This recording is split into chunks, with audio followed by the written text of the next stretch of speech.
Mindset Medicine, a journaling power self-love book. So this is part of the Power Revolution series, so the third one.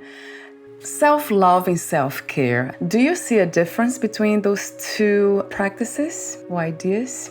I think self-love is the anchor and self-care is part of the self-love process.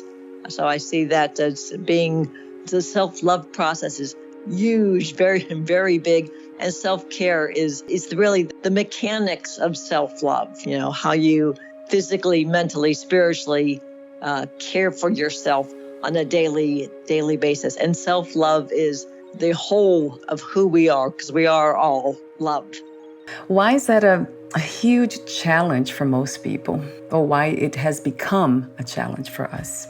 Because of the way we have experienced love from childhood all the way up through adulthood. We come into this world with all our gifts, talents, and then we get all this wonderful adult supervision from teachers, parents, society, and all that. Since we're such sponges as children, we absorb all these things inside. I call them, they become issues that are in our tissues, because we really haven't gotten a whole lot of true loving, caring attention. I mean, we had great parents and great schooling and all the kinds of, the emotional, the guidance, the real specifics as far as how to deal with your creative self. And it's okay to love yourself, and it's okay to spend time with yourself.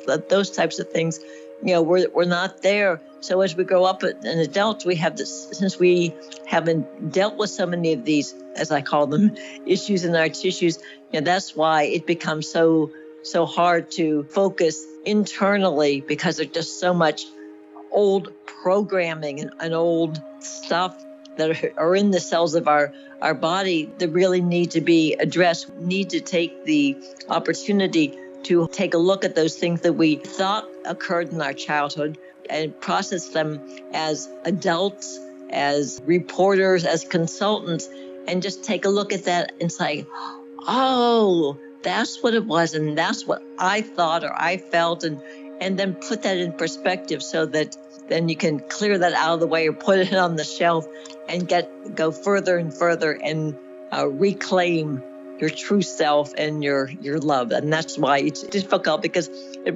requires a lot of work. You have to go on it's like an archeological dig. You have to dig and sort through and question and really do some reading and reflection, and just the whole aspect of spending time alone with ourselves is just something that we just don't have a lot of experience in that. In fact, to the other extreme, it has really not been supported by any of our, like I said, adult supervisors or society or whatever. So it's about changing your life and living your life from the inside out, from what you want, what you feel, my favorite 4-letter F word.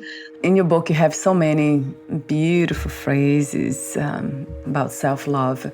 There's one that I have here. You say, loving yourself puts you at peace and makes you feel at home in your body. In a deeper sense, self-love enables you to be more present, more connected to spirit, and to feel every wonderful sensation in your body.